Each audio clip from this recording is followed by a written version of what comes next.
Pakistan peoples party के रहनुमा शेरी रहमान का कहना है कि एमक्यूएम से मामला तय हो जाएंगे, हर चीज में वक्त लगता है। एमक्यूएम की नुमाइंदगी मानते हैं, मिलकर काम करना चाहिए। इस्लामाबाद में प्रेस कॉन्फ्रेंस करते हुए शेरी रहमान ने कहा कि हुकूमत मुनरिफ अराकीन पर दबाव डालना बंद करे। यहाँ बादशाहत नहीं, जमहूरियत का निज़ाम है। जमहूरियत के निज़ाम पर पार्टीज चल रही हैं। शेरी रहमान ने कहा कि बिलावल ने बार बार कहा कि अदम एतमाद के लिए एमक्यूएम की नुमाइंदगी मानते हैं। उन्होंने कहा कि स्पीकर की सवाबदीद नहीं कि इजलास आगे ले जाएं। हुकूमत के इत्तेहादियों से बातचीत जारी है। इत्तेहादी अपना ऐलान वक्त आने पर करेंगे। शेरी रहमान ने कहा कि हुकूमत के साथ मसनूई अक्सरियत थी, हमारे पास असल अक्सरियत है। हम फिर भी सरप्राइज देंगे। अदालत की कार्रवाई को मुतनाज़ा ना करें, वोट का इंदराज और गिनती तो होगी। सेनेटर शेरी रहमान ने कहा कि इमरान न्याजी को मान लेना चाहिए कि मुल्क में बादशाहत नहीं है। ये सड़कों को मैदान जंग बनाना चाहते हैं। हुकूमत विफाक तोड़ने बैठी है, हम ऐसा नहीं करने देंगे। नवीद कमर ने कहा कि आर्टिकल 95 कहता है इब्तदाई कार्रवाई निपटाकर अदम एतमाद की तहरीक को लेना है।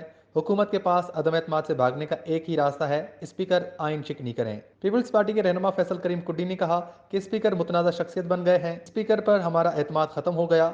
आज बहुत जल्द खुशखबरी सुनाने वाले हैं, थोड़ा इंतजार करें।